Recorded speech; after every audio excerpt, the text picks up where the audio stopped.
Assalamualaikum warahmatullahi wabarakatuh. Saya Safira Isnaini Ambersasi dengan NIM 21121027 akan mempresentasikan hasil dari tugas saya tentang menyoroti perilaku konsumen apabila saya sebagai supplier. Yang disorot terkait keputusan pembelian serta motivasi konsumen tentang suatu layanan maupun pembelian produk. Terkait keputusan pembelian dan motivasi konsumen, sebagai supplier harus memperhatikan faktor kebutuhan atau keinginan. Maksudnya, supplier perlu memahami kebutuhan dan keinginan konsumen yang mendasari keputusan pembelian. Supplier dapat melakukannya dengan riset pasar, menganalisis tren, dan mendengarkan umpan balik konsumen untuk mengidentifikasi kebutuhan yang belum terpenuhi. Riset pasar dapat dilakukan dengan menyusun kuesioner ataupun wawancara. Lalu untuk menganalisis tren bisa dilihat atau diobservasi melalui sosial media ataupun website. Dan untuk melihat umpan balik konsumen itu bisa dapat dilihat di ulasan sosial media ataupun e-commerce. Tujuan dari adanya melihat umpan balik ini untuk mengetahui kekhawatiran serta harapan konsumen. Sehingga dengan memenuhi kebutuhan tersebut, supplier dapat memotivasi konsumen untuk membeli produk atau layanan mereka. Selanjutnya yang harus diperhatikan sebagai supplier adalah faktor psikologis, yaitu supplier dapat membangun persepsi positif tentang produk atau layanan mereka melalui iklan dan promosi yang efektif, serta memberikan pengalaman positif kepada konsumen sehingga mereka belajar untuk mempercayai dan menyukai produk tersebut. Contohnya saat membalas chat atau pertanyaan dari konsumen. Sikap dari supplier yaitu responsif atau cepat untuk menanggapi pertanyaan atau chat dari konsumen dengan bahasa yang sopan dan mudah dipahami, sehingga dapat memberikan pengalaman positif kepada konsumen dan konsumen mempercayai serta menyukai produk tersebut. Kemudian sebagai supplier harus memperhatikan juga tentang faktor sosial dan budaya. Keputusan pembelian dan motivasi konsumen juga dipengaruhi oleh faktor sosial dan budaya, seperti kelompok referensi, keluarga, status sosial, dan budaya yang dianut. Supplier dapat menyesuaikan strategi pemasaran dengan nilai-nilai budaya dan tren sosial yang berlaku di masyarakat. Dengan kata lain, supplier harus mengikuti serta menawarkan produk yang sedang tren pada saat itu, sehingga dapat memotivasi konsumen dan mempengaruhi keputusan pembelian. Selanjutnya, sebagai supplier memperhatikan adanya faktor persepsi nilai. Konsumen akan termotivasi untuk membeli produk atau layanan yang dianggap memberikan nilai yang sesuai dengan harga yang dibayarkan. Supplier dapat menekankan keunggulan produk mereka seperti kualitas, fitur, atau manfaat lainnya. Seperti menyediakan layanan konsultasi gaya, dapat memberikan juga nilai tambah untuk membantu konsumen dalam pengambilan keputusan. Sehingga konsumen merasa mendapatkan nilai yang setara atau lebih dari harga yang dibayarkan. Dan yang terakhir, sebagai supplier, perlu memperhatikan faktor kemudahan dan kenyamanan.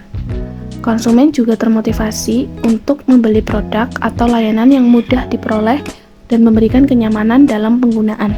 Supplier dapat menyediakan layanan yang nyaman, misalnya dengan mempermudah proses pembelian, yaitu memberikan layanan pengiriman yang cepat. Di sini saya ada beberapa contoh iklan digital, yang dimana iklan digital ini menyoroti terkait keputusan pembelian dan motivasi konsumen tentang suatu layanan maupun pembelian produk. Contoh iklan digital di sini saya ambil terkait gelang elastis atau beberapa toko elastis yang ada di e-commerce Shopee. Nah, di sini di toko pertama, berdasarkan dari faktor kebutuhan atau keinginan, berdasarkan riset pasar dan tren yang ada, gelang elastis ini lebih disukai oleh pelajar dan mahasiswa. Untuk umurnya sekitar 13-25 tahun. Terlihat juga untuk penjualannya yang terbanyak itu ada 863 terjual, sedangkan dengan pengikut 186. Menurut saya ini sudah cukup bagus dengan pengikut yang sekian, yaitu 186, sudah terjual 800 lebih gelang. Hal ini membuktikan bahwa adanya motivasi konsumen dalam pengambilan keputusan pembelian. Jika dilihat berdasarkan faktor psikologis, terlihat di toko ini aktif 2 minggu yang lalu. Sempat pada tahun 2021 di testimoni customer mengomentari yaitu fast respon. Nah, terdapat perbedaan di tahun 2021 dan 2024, di mana 2021 masih fast respon dan pastinya selalu online atau sering online di toko tersebut. Namun di tahun sekarang aktifnya atau online-nya itu 2 minggu yang lalu, sehingga menjadi faktor psikologis juga. Mungkin dari customer bisa berpikir bahwa respon suppliernya ini akan lama, karena dari toko tersebut itu aktif saja 2 minggu yang lalu, berarti untuk chat ataupun pertanyaan kemarin-kemarin itu belum terjawab. Nah, dari rating tokonya ini sudah bagus, 4,9 dari 5, dan ini membuktikan performa atau dari toko ini layak untuk dijadikan referensi pembelian. Selanjutnya, jika dilihat dari faktor sosial budaya, gelang elastis ini masih disukai dan semakin bervariasi. Terlihat di toko ini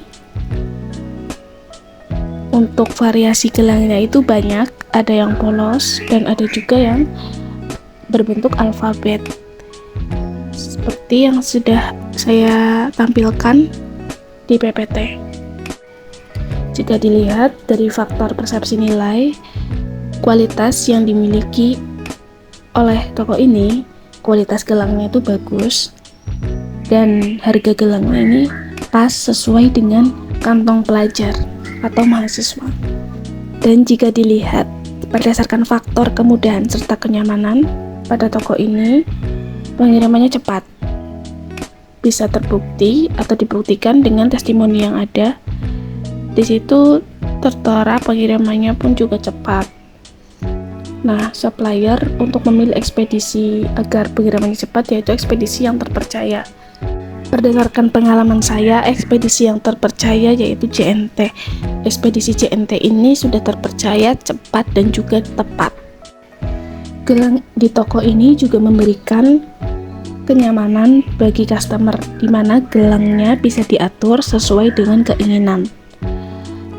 Dan supplier itu memberikan gift atau hadiah sebagai ucapan, mungkin ucapan terima kasih ataupun apresiasi dari supplier ke konsumen karena telah membeli produk di toko tersebut. Masuk di toko yang kedua, terdapat beberapa perbedaan. Yang pertama, di toko ini itu lebih sering online. Di sini yang saya dapat pada saat screenshot, di toko ini aktif 26 menit yang lalu, sedangkan di toko sebelumnya yang telah saya bahas itu aktif di 2 minggu yang lalu.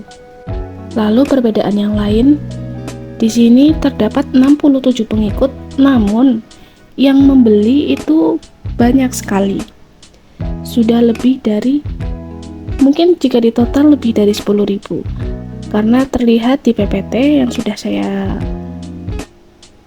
tampilkan di sini, untuk satu jenis gelangnya aja bisa terjual 3.000, ada yang 7.000, ada yang 8.000. Untuk packaging ada perbedaan juga di toko sebelumnya. Untuk di toko sebelumnya itu packagingnya polos, namun di toko ini tuh bervariasi atau variatif.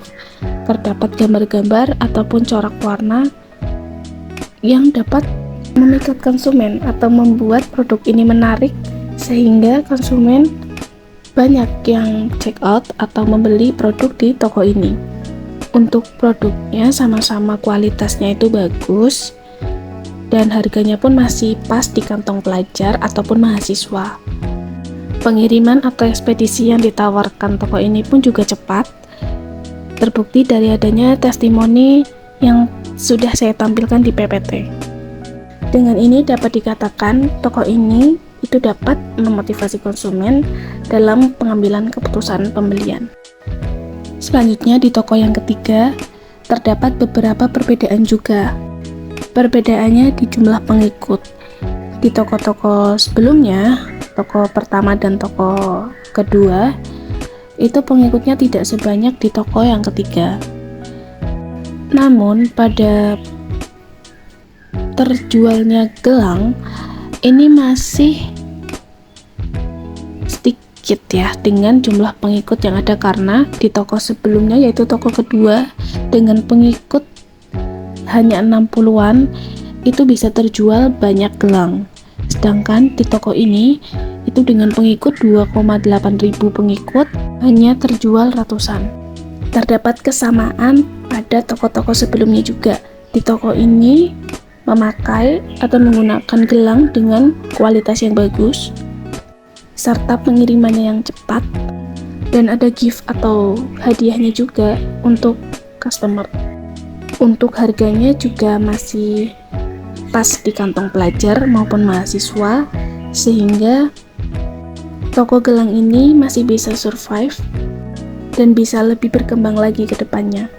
Setelah membandingkan dan melihat dari 3 toko yang telah dikomentari, dikatakan bahwa iklan digital terbukti efektif karena mampu menarik perhatian konsumen. Yang sudah dilihat tadi seperti interaksi antara penjual dan pembeli, ataupun komentar-komentar yang diberikan oleh pembeli, dan banyaknya gelang yang terjual di toko tersebut. Alasan yang kedua yaitu tingkat konversinya yang baik, menunjukkan bahwa iklan tersebut berhasil meyakinkan audiens untuk melakukan pembelian. Alasan yang ketiga yaitu dapat memberikan produk dengan biaya yang efisien. Dan yang terakhir, mampu menjangkau konsumen sasaran yang tepat, baik dari minat dan perilaku konsumen. Jadi dapat disimpulkan bahwa dengan memahami perilaku konsumen, keputusan pembelian, serta motivasi konsumen, supplier dapat mengembangkan strategi pemasaran yang lebih efektif, meningkatkan kepuasan konsumen, dan membangun loyalitas konsumen yang kuat. Demikian penjelasan yang telah saya presentasikan. Mohon maaf apabila banyak kekurangan, dan semoga materi ini dapat bermanfaat. Sekian, wassalamualaikum warahmatullahi wabarakatuh.